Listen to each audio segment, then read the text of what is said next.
नमस्कार दोस्तों। आज हम यहाँ पर डिस्कस कर रहे हैं कैपिटल बजटिंग के कुछ एडवांस पॉइंट्स जो हमें कैश फ्लो डिटरमाइन करते समय कंसिडर करने चाहिए।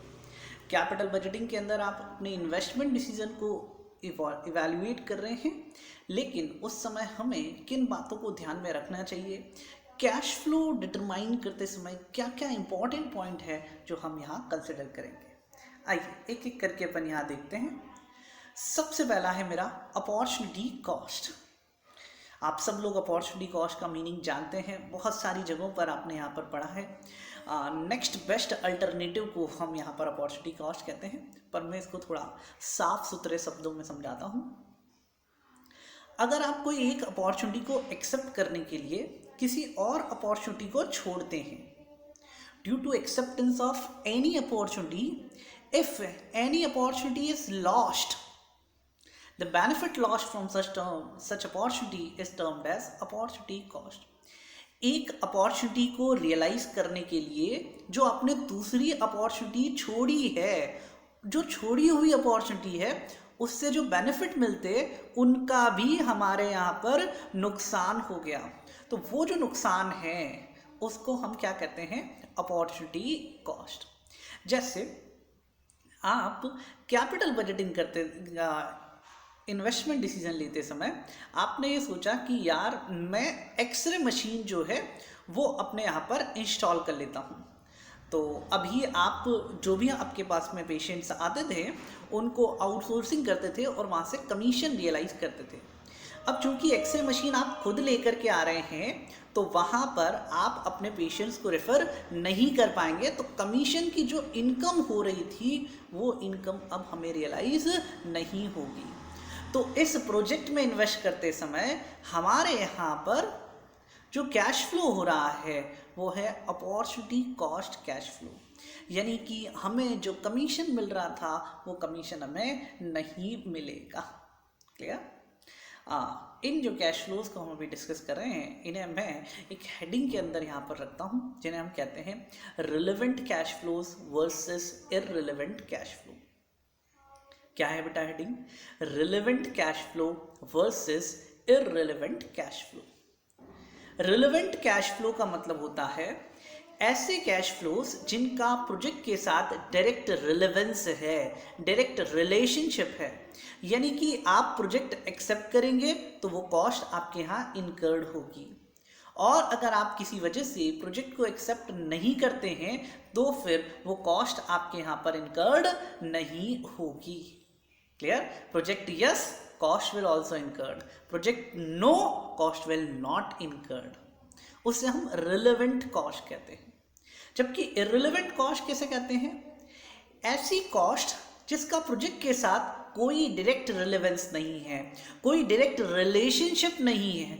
अगर इस तरीके की आपकी कॉस्ट है तो उसे हम इररिलेवेंट कहते हैं। रिलेवेंस नहीं है का मतलब आप प्रोजेक्ट एक्सेप्ट कर रहे हैं तो भी वो कॉस्ट इनकर्ड हो रही है, और इनफैक्ट प्रोजेक्ट रिजेक्ट कर रहे हैं तो भी वो कॉस्ट हमारे यहाँ पर इनकर्ड हो रही है। अरे जब वो कॉस्ट इनकर्ड हो ही रही है, प्रोजेक्ट के साथ उसका कुछ लेना देना ही नहीं है, तो मैं उसे प्रोजेक्ट इवैल्यूएट करते समय क्यों कंसिडर करूं? यानी कि हम उसे कंसिडर नहीं करेंगे। तो कहने का मतलब ये है रिलेवेंट कैश फ्लोज को डायरेक्टली रिलेशन है कि हमारे कैपिटल बजटिंग डिसीजन से, तो उन्हें हम यहाँ पर कंसिडर करें। रिलेवेंट कैश फ्लोज का कोई रिलेशनशिप नहीं है हमारे कैपिटल बजटिंग डिसीजन से, तो हम उन्हें यहाँ पर इग्नोर करें। क्लियर? ऐसे ही कुछ पॉइंट्स अपन यहाँ पर डिस्कस कर रहे हैं। सबसे पहला पॉइंट था हमारा opportunity cost. Alternative cash inflow forgone due to acceptance of any project should be considered as an opportunity cost and should be included in our analysis. Opportunity cost का मतलब क्या कहा? सिमिलर जो हमारे अल्टरनेटिव कैश इनफ्लोस हैं उनका forgone नहीं मिलना due to acceptance of any project. इस प्रोजेक्ट को एक्सेप्ट करने की वजह से जो कैश फ्लो का फोरगोन हुआ है वो कैश फ्लो लॉस हमारे लिए क्या कहलाएगा?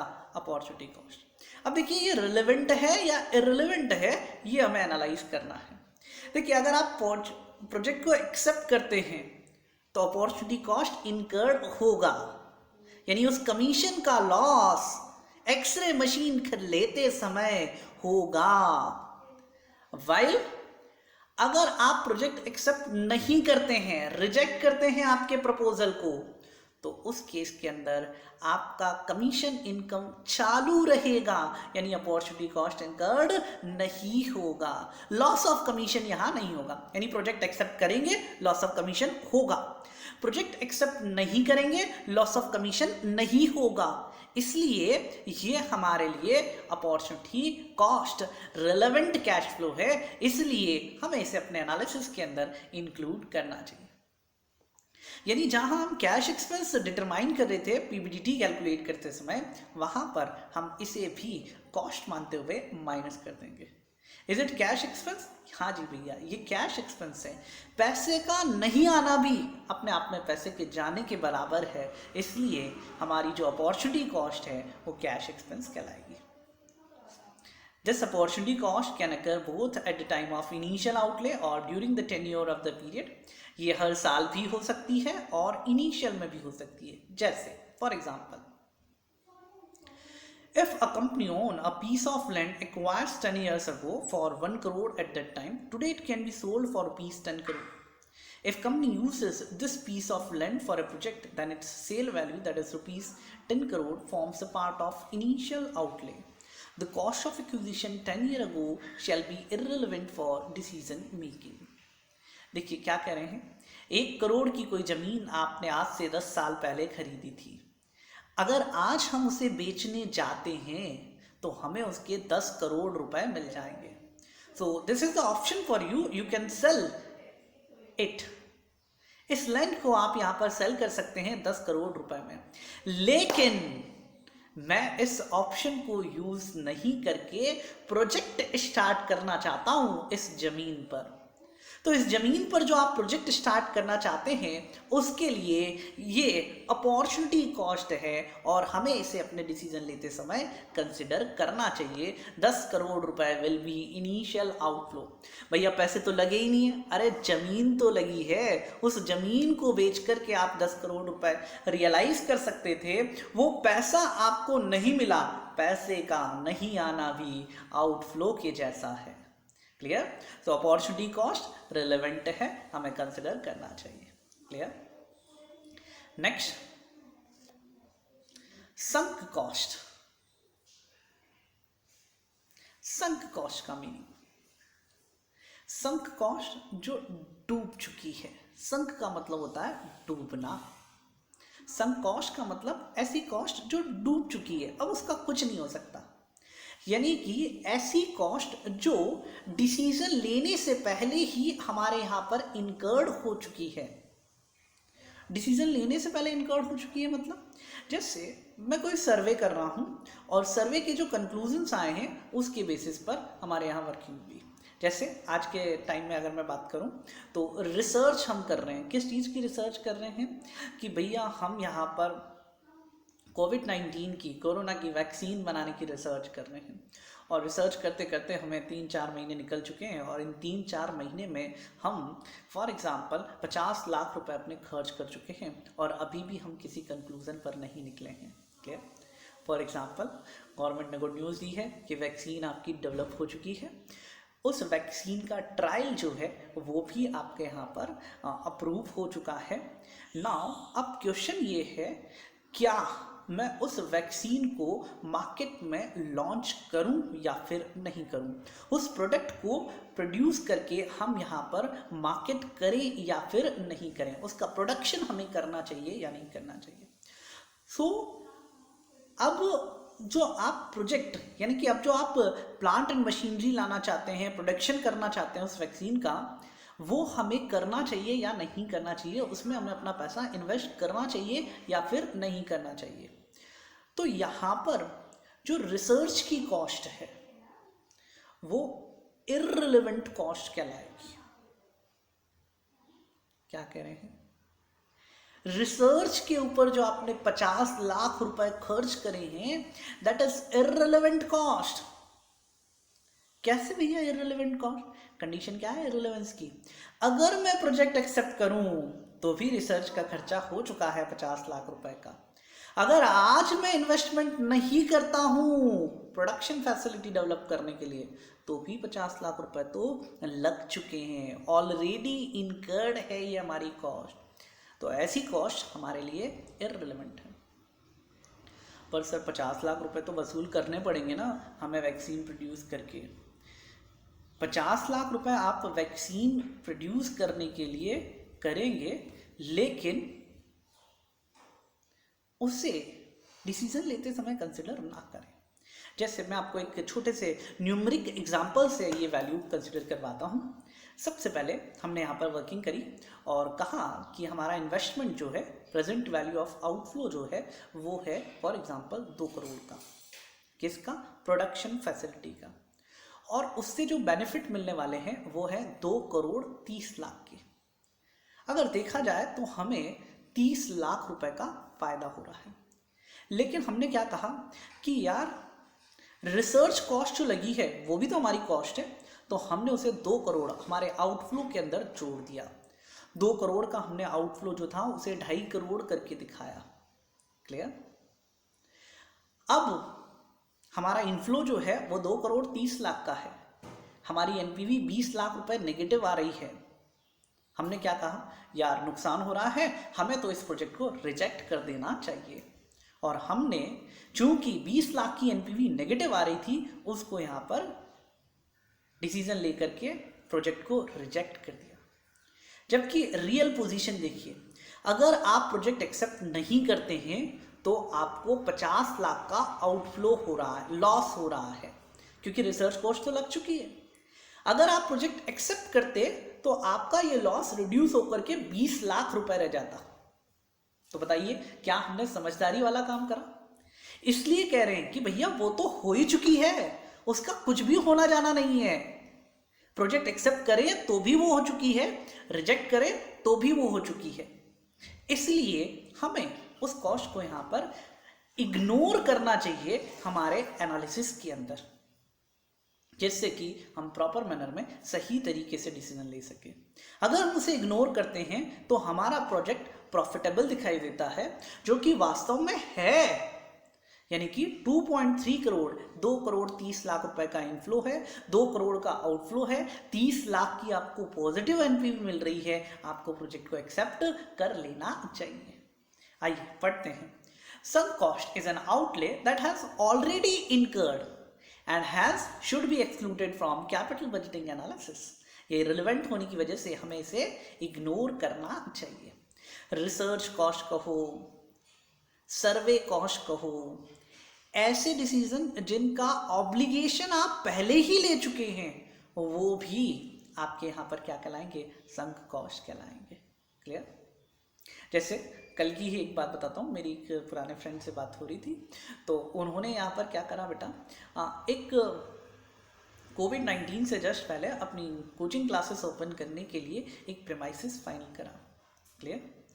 अब due to all this classes सही से ओपन नहीं हो पा रही है, अलाउ नहीं है, तो उन्होंने सोचा कि अभी हम इस चीज़ को पोस्टपोन कर देते हैं। तो वो 50,000 रुपये उस चीज़ के दे चुके थे। तो 50,000 रुपीज़ जो आप पे कर चुके हैं वो अब आपके लिए आगे की वर्किंग को देखने के लिए उसे आप इग्नोर करें। अगर आप उसे देखेंगे तो आपका एनालिसिस यहाँ पर गलत हो जाएगा। तो इसलिए क्या कह रहे हैं अपन यहाँ पर, जो कॉस्ट ऑलरेडी इनकर्ड हो चुकी है वो आपके लिए यहाँ पर इररिलेवेंट है। For example, if a company has paid a sum of ₹1 lakh for consultancy charges to a firm for the preparation of a project report for analysis to decide whether the particular project और not is relevant for analysis project और not, हमें वो project accept करना चाहिए या नहीं करना चाहिए, उसके लिए हमने एक प्रोजेक्ट रिपोर्ट कंसल्टेंट से, चार्टर्ड अकाउंटेंट से, कंपनी सेक्रेटरी से यहाँ पर हमने डेवलप कराई है। अब ये जो खर्चा हुआ है ये इररिलेवेंट है for analysis as sum has already been paid and shall not affect our decision. ये ऑलरेडी खर्चा हो चुका है, हमारा इससे डिसीजन अफेक्ट नहीं होगा, whether project should be undertaken or not। Clear है बेटा? तो opportunity cost relevant cash flow है, हमें उसे कंसिडर करना चाहिए। Sunk cost relevant cash flow है, हमें उसे यहाँ पर इग्नोर करना चाहिए। नेक्स्ट, तीसरा है हमारा वर्किंग कैपिटल पॉइंट। अगर मैं बेसिक बात करूं तो हम वर्किंग कैपिटल को इनिशियल आउटफ्लो में दिखा रहे थे और लास्ट में ईयर एंड के समय हम उसे इनफ्लो के अंदर दिखा रहे थे। क्लियर? अब मैं यहाँ पर थोड़ा सा अलग एग्जांपल लेता हूँ। शुरुआत में आपने वर्किंग करते समय आपको 50,000 की वर्किंग कैपिटल चाहिए और फर्स्ट ईयर एंड पर आपका बिजनेस अच्छा हो जाएगा, इसलिए आपको वहाँ पर 80,000 रुपये की टोटल वर्किंग कैपिटल रिक्वायर्ड है। तो 50 तो हमारे ऑलरेडी इन्वेस्टेड है, 30,000 रुपये हमें और इन्वेस्ट करने पड़ेंगे, तो फर्स्ट ईयर एंड पर 30,000 का और आउटफ्लो हो जाएगा।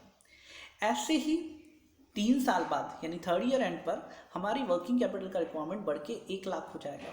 तो 80,000 ऑलरेडी इन्वेस्टेड है, 20,000 हमें वर्किंग कैपिटल में और इन्वेस्ट करने पड़ेंगे। यानी जैसे जैसे वर्किंग कैपिटल इंक्रीज हो रहा है, हमारे यहाँ पर आउटफ्लो की तरह हम उसे ट्रीट करेंगे। सिमिलरली अगर वर्किंग कैपिटल डिक्रीज हो जाता है, बिजनेस अभी आज की तारीख में देखें तो कोविड-19 की वजह से बिजनेस जो है हमारे रिड्यूस हो चुके हैं, तो हमें वर्किंग कैपिटल की ज़्यादा ज़रूरत नहीं है, तो हमने वहाँ से फंड रिलीज कर लिया। वर्किंग कैपिटल का रिड्यूस होना कैश इनफ्लो है, वर्किंग कैपिटल का इंक्रीज होना कैश आउटफ्लो है। क्लियर? जिस ईयर में हो रहा है उस ईयर में लिखें, उसकी प्रेजेंट वैल्यू हम यहाँ पर लेंगे। While evaluating the project, initial working capital requirement should be treated as cash outflow, and at the end of the project, the release should be treated as cash inflow. ये तो हम हर जगह treatment करते हुए आ रहे थे। It is important to note that no depreciation is provided on working capital, though it might be possible that at time of its release, the value might have been reduced. अभी हो भी सकता है कि हमारी वैल्यू जो है वो रिड्यूस हो गई हो, बट फिर भी हम उसका डेप्रीशिएशन, जो कि करंट असेट्स है यार, इनका डेप्रीशिएशन हम चार्ज नहीं करते हैं। Further additional working capital may be required during the life of project treated as outflow at that period of time. Similarly, any reduction in working capital should be treated as cash inflow. MCQs बनाने के लिए ये छोटे छोटे बहुत ही important points हैं, हमें इन्हें कंसिडर करना चाहिए। Clear? Next, allocated overhead. Again relevant और इरेलेवेंट का ये पॉइंट है। Allocated oblique apportionment of overhead. ये बेटा ओवरहेड जो है, खर्चे जो हमारे इनकर्ड हो रहे हैं उन्हें डिस्ट्रीब्यूट करने का सिस्टम होता है। जैसे फॉर एग्जांपल अभी हम अपने रेंटेड प्रीमाइसेस के अंदर 15 लाख का खर्चा बियर कर रहे हैं रेंट का, और उसमें हम 2 सेगमेंट क्लासेस के चलाते हैं, CA and CS, chartered accountant and company secretary course. Further on हम यहाँ पर CMA का प्रोडक्ट भी यहाँ पर स्टार्ट करना चाहते हैं पढ़ाने के लिए, कॉस्ट एंड मैनेजमेंट अकाउंटेंट। तो अब हम यहाँ पर पहले जो हमारा 15 लाख का रेंट बियर किया जाता था, उससे 2 प्रोजेक्ट के अंदर यानी CA और CS में 7.5 लाख और 7.5 लाख रुपए चार्ज करते थे, अलोकेट करते थे, डिस्ट्रीब्यूट करते थे, अपोर्शन करते थे। अब हम यहाँ पर उसे 3 डिपार्टमेंट के अंदर डिस्ट्रीब्यूट करेंगे, CA डिपार्टमेंट, CS डिपार्टमेंट और CMA डिपार्टमेंट। हर डिपार्टमेंट में हमारा खर्चा 5 लाख रुपए का हो जाएगा। नाउ इम्पॉर्टेंट है, जब आप CMA प्रोजेक्ट को इवैल्यूएट कर रहे हैं, एनालाइज कर रहे हैं, तो इस 5 लाख रुपए के रेंट को कैश आउटफ्लो यानी कि कैश फ्लो माने या फिर नहीं माने, यानी कि ये रिलेवेंट है या फिर इररिलेवेंट है। तो देखिए, हम प्रोजेक्ट एक्सेप्ट कर रहे हैं तो भी हमारा रेंट तो लग ही रहा है, प्रोजेक्ट एक्सेप्ट नहीं कर रहे हैं तो भी हमारा रेंट तो लग ही रहा है, और रेंट 15 लाख का 15 लाख ही लग रहा है, उसके अंदर कोई चेंजेस नहीं है। तो 15 लाख रुपीस के रेंट की कॉस्ट हमें यहाँ पर बियर करनी ही है। इसलिए ये CMA प्रोजेक्ट हमारे रेंट की कॉस्ट को अफेक्ट नहीं कर रहा है, इसलिए ये हमारे लिए इररिलेवेंट है। ये सिर्फ खर्चों को डिस्ट्रीब्यूट करने का सिस्टम है, कोई नया खर्चा इनकर्ड नहीं हो रहा जो प्रोजेक्ट के साथ रिलेशनशिप रख रहा हो, इसलिए ये इररिलेवेंट है, हमें इन्हें यहाँ पर इग्नोर करना चाहिए। Since expenditure already incurred are allocated to the new proposal, नए प्रपोजल पर हमारे जो खर्चे हैं उन्हें हम अलोकेट कर रहे हैं, they should not be considered as a cash flows, उन्हें कैश फ्लो कंसिडर नहीं करना चाहिए। However, It is expected that overhead cost shall be increased due to acceptance of any proposal. Then incremental overhead cost shall be treated as a cash outflow. जैसे कि हमारे example के अंदर बात करें, भैया यार जगह छोटी पड़ रही है, सीएमए की क्लासेस के लिए हमें 2 क्लासरूम की और ज़रूरत पड़ेगी। हमने अपने ही प्रेमाइसिस के अंदर ऊपर वाले फ्लोर पे, पूरी बिल्डिंग नहीं ले रखी थी, ऊपर वाले फ्लोर पर 2 कमरे और किराए पर ले लिए। उसकी वजह से हमारी कॉस्ट 15 लाख से बढ़ करके 18 लाख रुपए हो गई। तो अब तीनों डिपार्टमेंट का खर्चा कितना है? 6 लाख, 6 लाख, 6 लाख। तो ये 6 लाख काम के नहीं है। जो इंक्रीमेंटल कॉस्ट इस प्रोजेक्ट को एक्सेप्ट करने से, सीएमए को एक्सेप्ट करने से हमारे यहाँ पर 3 लाख की रेंट की कॉस्ट बढ़ गई। तो ये जो 3 लाख रुपए की रेंट की कॉस्ट बढ़ी है, वो 3 लाख रुपए की रेंट की कॉस्ट हमारे लिए काम की है, वो हमें यहाँ पर प्रोजेक्ट इवैल्यूएट करते समय कंसिडर करनी चाहिए। फिर से पढ़िए क्या कहा, अगर प्रोजेक्ट को एक्सेप्ट करने की वजह से आपके यहाँ पर इंक्रीमेंटल ओवरहेड कॉस्ट इंक्रीज होती है, तो इंक्रीमेंटल वाला हिस्सा हम यहाँ पर कंसिडर करेंगे। Clear? 5th point, additional capital investment. तो हमने कुछ क्वेश्चंस में इसका ट्रीटमेंट करा भी था। अगर कोई एडिशनल कैपिटल इन्वेस्टमेंट होता है तो उस ईयर में उसे आउटफ्लो की तरह दिखाएं और उसकी प्रेजेंट वैल्यू लेकर के यहाँ पर कंसिडर करें। It is not necessary that capital investment shall be required in the beginning of the project. It can also be required during the continuance of project. In such cases, it treated as a cash outflow. और उस period के outflow को उसी year की present value से हम यहाँ पर उसकी प्रेजेंट वैल्यू डिटरमाइन करेंगे। क्लियर? एक और छोटा सा पॉइंट कभी कभी यहाँ पर दिखा जाता है, जो इनके सिमिलर है, इन्हीं में उनका मीनिंग ट्रीट कर लिया जाता है। जैसे कि आइडल रिसोर्सेज की कॉस्ट। आइडल रिसोर्सेज की कॉस्ट की अगर मैं बात करूं तो आइडल रिसोर्सेज वो रिसोर्सेज होते हैं जो हमारे यहाँ पर फुली यूटिलाइज नहीं हो रहे हैं, जहाँ उनका यूटिलाइजेशन जो है वो हमारी वर्किंग को अफेक्ट कर देता है। तो अगर फुली यूटिलाइज रिसोर्सेज नहीं है या अनयूज्ड रिसोर्सेस हैं, आप उन्हें इस प्रोजेक्ट के अंदर यूज़ कर रहे हैं, तो उनकी जो कॉस्ट है उसे हमें यहाँ पर इररिलेवेंट मानते हुए कंसिडर करना पड़ेगा। जैसे कि एक छोटा सा एग्जांपल मैं आपको यहाँ पर दूँ। हमारे यहाँ लेबर थी और काम डिमांड कम होने की वजह से वो लेबर यहाँ पर बैठी हुई है, हम उसको यूज़ नहीं कर पा रहे। अब हम नया प्रोजेक्ट स्टार्ट कर रहे हैं, अब दूसरी लेबर को ला करके उनको भी बिठाए रखें, इससे अच्छा हम क्या कर रहे हैं, ये जो लेबर हैं उसी में से कुछ पार्ट वर्कर्स को हम अपने उस प्रोजेक्ट पर चार्ज कर रहे हैं। अब कोई नई कॉस्ट इनकर नहीं हुई, वो कॉस्ट जो यहाँ मतलब प्रोजेक्ट एक्सेप्ट नहीं कर रहे थे तो भी लग रही थी, और ये प्रोजेक्ट एक्सेप्ट करा तो भी वो कॉस्ट लग रही है, इसलिए वो कॉस्ट हमारी इररिलेवेंट है, डिसीजन लेने के लिए हमें उसे कंसिडर नहीं करनी चाहिए। तो ये बहुत ही इंपॉर्टेंट पॉइंट है बेटा हमारे रिलेवेंट और इररिलेवेंट कैश फ्लो। इन्हें हमें बहुत ध्यान से थोड़ा सा एनालिटिकल वर्किंग करते हुए समझना पड़ेगा कि कौन से हमारे प्रोजेक्ट के साथ रिलेवेंस रखते हैं और प्रोजेक्ट के साथ रिलेवेंस नहीं रखते हैं। रिलेवेंस कैश फ्लो को हम कंसिडर करें, इररिलेवेंट कैश फ्लो को हम यहाँ पर इग्नोर करें। क्लियर? चलिए आज के लिए हम इतना ही रखते हैं, अगली वीडियो में मिलेंगे और इसी तरीके से छोटे छोटे इंपॉर्टेंट पॉइंट्स हम यहाँ पर डिस्कस करेंगे। थैंक यू वेरी मच बेटा।